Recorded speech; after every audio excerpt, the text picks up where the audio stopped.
अगले क्रम में जो मैं कहना चाह रहा था, जिस तरह की कविता तक हमें पहुंचना आदरणीय नीरज पांडे जी के काव्य पाठ के बाद किसी भी कवि के लिए कविता पाठ करना बड़ा मुश्किल होता है जब कोई इतना सफल काव्य पाठ कर दे।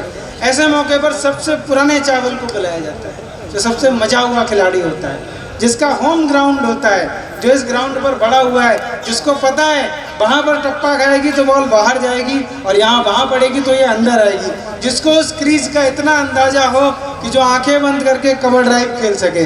ऐसे ग्राउंड पे एक ऐसे बल्लेबाज को बुलाना होता है और हमारी खुशकिस्मती है कि हमारे पास पूरनपुर के होम ग्राउंड के लिए अमिताभ मिश्र नाम का एक ऐसा ही बल्लेबाज है। एक बार जोरदार तालियां अपने आंगन की तुलसी के लिए, अपने आंगन के वट वृक्ष के लिए, जिनके सरपरस्ती में, जिनकी छाया में हम जैसे पौधे बड़े होकर आज माइक पर खड़े होने लायक हो गए। एक बार जोरदार तालियां बड़े भाई अमिताभ जी के लिए।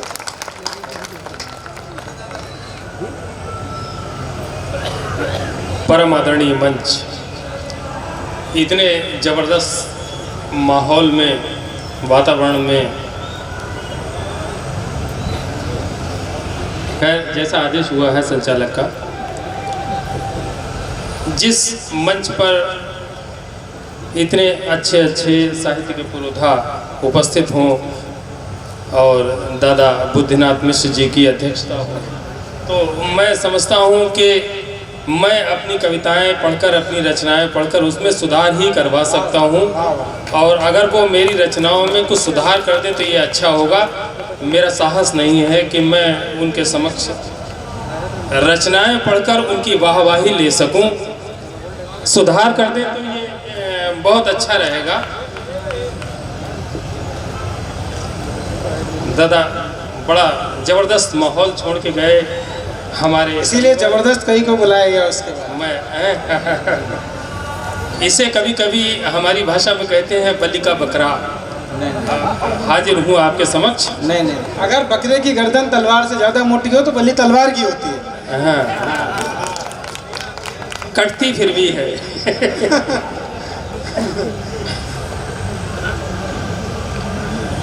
विधायक जी बैठे हुए हैं, सतीश जी उन्हें जगह देते हैं ताकि वो सुन लें। एसडीएम साहब जी बैठे हुए हैं, हालांकि हमारे एसडीएम साहब भी कवि हृदय हैं और वो लिखते हैं, और आज शायद हमें कुछ सुनने को भी उनका अवसर मिलेगा हम लोगों को। तहसीलदार साहब जी बैठे हुए हैं, और अग्र पंक्ति में जिन लोगों को सुनकर हम लोगों ने सीखा, आज साहस कर रहा हूँ उनके समक्ष पढ़ने का। स्वागत है दादा। चूंकि माहौल से तालियां बजाइए जरा, ये माहौल थोड़ा बिखर सा गया है, इसे इकट्ठा करिए एक बार। और जो लोग चल रहे हैं, मेरा निवेदन है आप लोग अपनी जगह पर बैठ जाएं जी, कृपया जो लोग खड़े हैं वे बैठ जाएं। दादा चूंकि समय की बात चल रही है तो मैं 4 पंक्तियां समय पर ही कहना चाहूँगा और उससे शुरुआत करना चाहूँगा। और मेरी अग्र पंक्ति में जो लोग बैठे हुए हैं वो उनका खास ध्यान चाहूँगा मैं कि छिन रहे मुँह के निवाले राज फरमानों में आज। छिन रहे मुँह के निवाले राज फरमानों में आज, हर जरूरत बंद है कोठी के तहखानों में आज। हर जरूरत बंद है कोठी के तहखानों में आज, और रह गई है बस अदालत में महज खाना पूरी। पेशे से वकील हूँ तो कुछ समझ भी रहा हूँ इस चीज को कि रह गई है बस अदालत में महज खाना पूरी, और टूट जाते हैं नियम कानून सब थानों में आज। टूट जाते हैं नियम कानून सब थानों में आज। दादा बुद्धिनाथ मिश्र जी बैठे हुए हैं जालंधर दूरदर्शन पर। मैं जब गया तो मुझे ऐसा लगा कि यहाँ कोई अपना नहीं है, मैं डर रहा था, लेकिन जिस रूम पर हम लोगों को रोका गया दादा बुद्धिनाथ मिश्र जी भी वहीं पर थे, और मेरे ऊपर एक ऐसा बर्दाश्त आ गया कि फिर वहाँ कुछ पढ़ने में या सुनाने में मुझे कोई संकोच नहीं लगा। मुझे ऐसा लगा कि एक बहुत बड़ा बर्दाश्त मेरे सर पर है। क्या बात है, मैं सत प्रणाम करता हूँ। दादा 4 पंक्तियाँ पढ़ना चाहता हूँ। स्वागत है। कि वफा और बेवफाई का मजा चखना जरूरी है, वफा और बेवफाई का मजा चखना जरूरी है। यूं हर पहलू पे अपनी जिंदगी रखना जरूरी है, यूं हर पहलू पे अपनी जिंदगी रखना जरूरी है। जहां हमसे हमारी हर हकीकत की बयानी हो, जहां हमसे हमारी हर हकीकत की बयानी हो, हमेशा सामने वो आईना रखना जरूरी है, हमेशा सामने वो आईना रखना जरूरी है।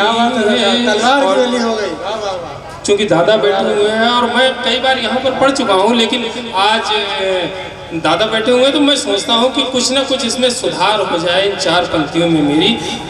ज़्यादा पाश्चात्य युग जो इस तरीके से चल रहा है, मगरबी युग, उर्दू में उसे मगरबी कहते हैं, मैं 4 पंक्तियाँ देना चाहता हूँ जो बदलाव आए हैं आज तक।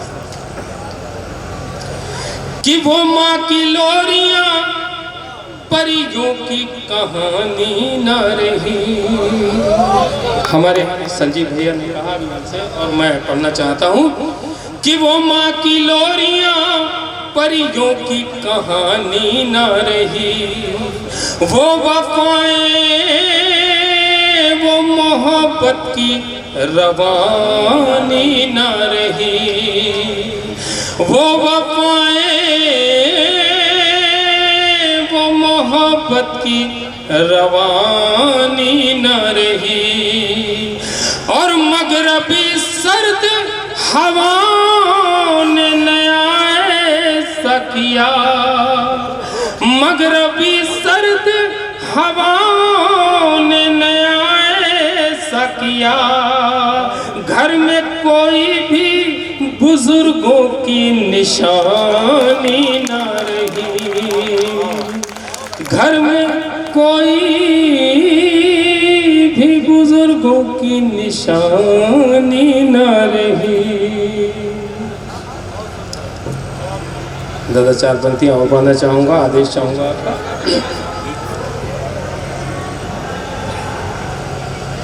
कि जो हकीकत से रूठ जाते हैं, वाह वाह,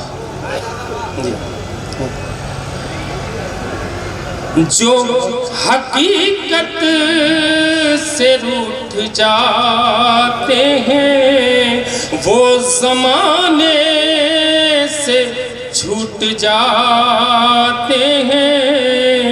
और वक्त है आज अदाकारी का, वक्त है आज अदाकारी का, आईने सच के टूट जाते हैं, आईने सच। फिर से पढ़िए इनको, वाह वाह वाह। जो ज़माने, क्या कहने हैं दादा, जो ज़माने से छूट जाते हैं,